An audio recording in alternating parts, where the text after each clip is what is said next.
Everything you've ever believed about death, heaven, hell, endings, divine judgment, it might all be wrong. Stay with me, because this is not a theory, not a vague idea, and definitely not something you'll find in your average spiritual book. This is the unveiling of a 1,200-year-old secret, a hidden map, a forbidden truth so powerful it was locked away for centuries, until now. You're not here by accident. If you're watching this, it means you're already different from most. Most people sleepwalk through life, and into death. But not you. You're about to see what the Tibetan masters knew long before the modern world even existed. And once you know, you can't unsee it. This isn't just knowledge. It's a mental code that rewires the way you think about life, death, and what comes after. Welcome to New Paradigm. The Forbidden Manuscript. Over 1,000 years ago, hidden in the icy heart of the Himalayas, Tibetan monks compiled something extraordinary. The Bardo Thodol, better known in the West as the Tibetan Book of the Dead. But what most people don't realize is this book isn't some poetic metaphor. It's a detailed, day-by-day breakdown of what happens in the 49 days after you die. That's right, 49 days. Precisely. Not a guess, not a spiritual opinion. This ancient guide wasn't written for the general public. It was reserved only for the most advanced initiates. Why? Because it was considered too dangerous, too powerful. Because if people understood what really happens after death, the systems that control us, religions, governments, even our own fear-based minds, would collapse. Because here's the truth. There is no external judgment after you die. No bearded man in the sky deciding your fate.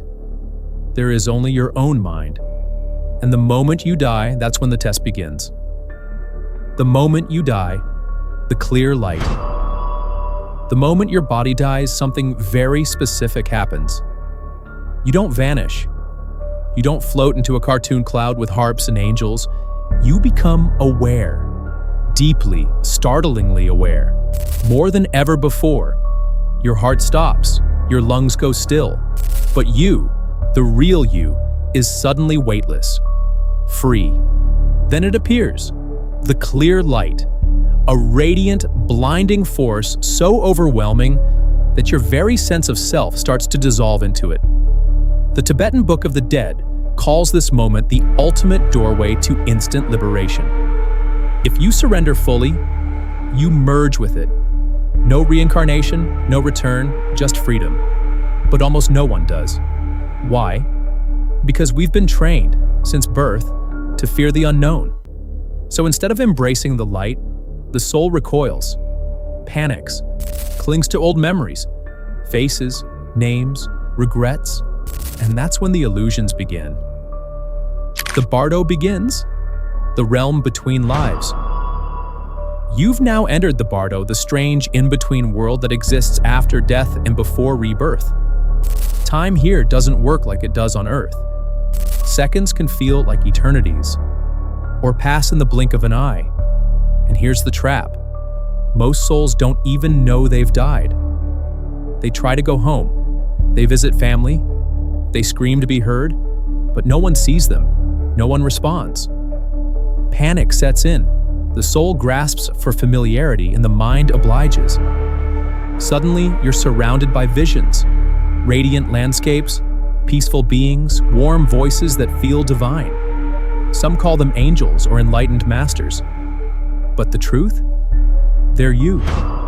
Projections of your own higher consciousness. And if you can recognize that, they dissolve.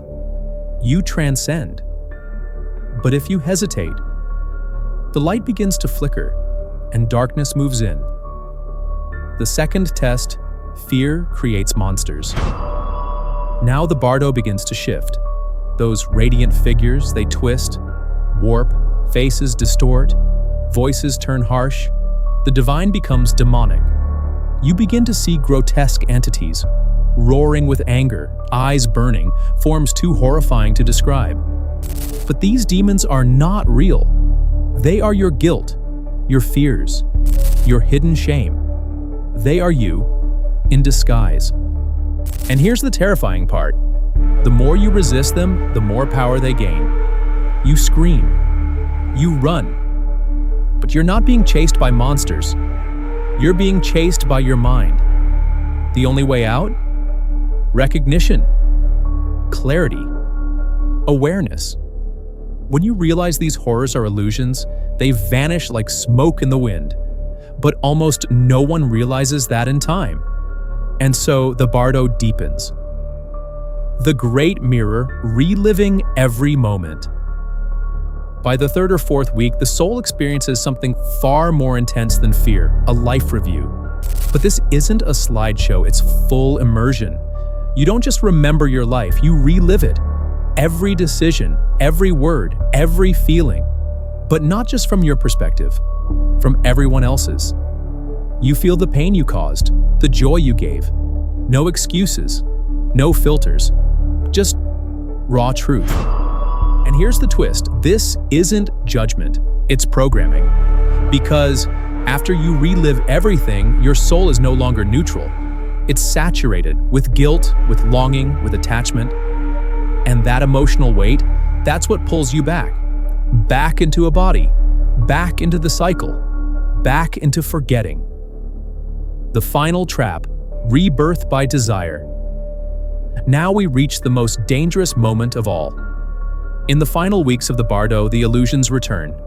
But this time, they're not scary. They're comforting. You see familiar faces, hear voices from your past. You feel drawn toward them like a moth to a flame. You feel warmth, nostalgia, desire. But this is the trap. These aren't real.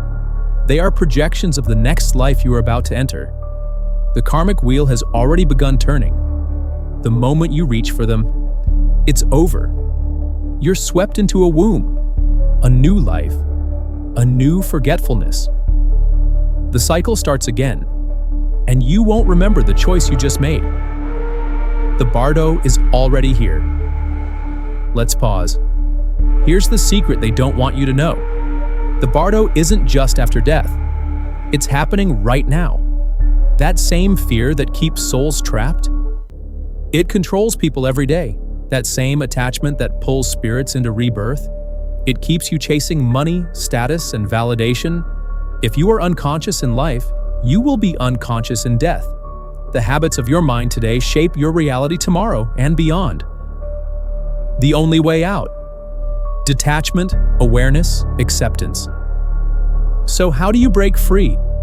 It begins with detachment, not from life itself, but from illusion, from control, from identity. Nothing you have is permanent. Not your job, not your name, not even your body. Once you understand that, truly understand it, you stop fearing loss. Next, awareness. Your thoughts create your world, now and in the Bardo. If you don't train your mind to see through illusion now, you won't later. Meditation, reflection, stillness. This isn't spiritual fluff. It's Bardo training. Finally, acceptance. Death isn't the enemy, it's the moment of truth. Those who embrace it are free, those who fear it are trapped. Death reveals who you really are. And here's the final truth. Death does not change you. It reveals you. Everything that happens after your last breath, every light, every monster, every vision, is a mirror of the mind you carried in life. Fearful minds create nightmares. Peaceful minds create liberation. The test is simple. The path is clear. But only the few will prepare. Most will walk away from this video and forget. But you won't. You've come too far. You've seen too much. You're already waking up.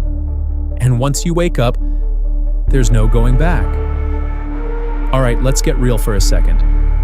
If everything you've just heard is even partly true, what do you think your own mind would create in those first moments after death?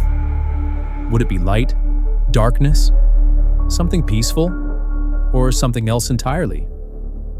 Drop your answer in the comments. I seriously want to hear what you think your Bardo would look like.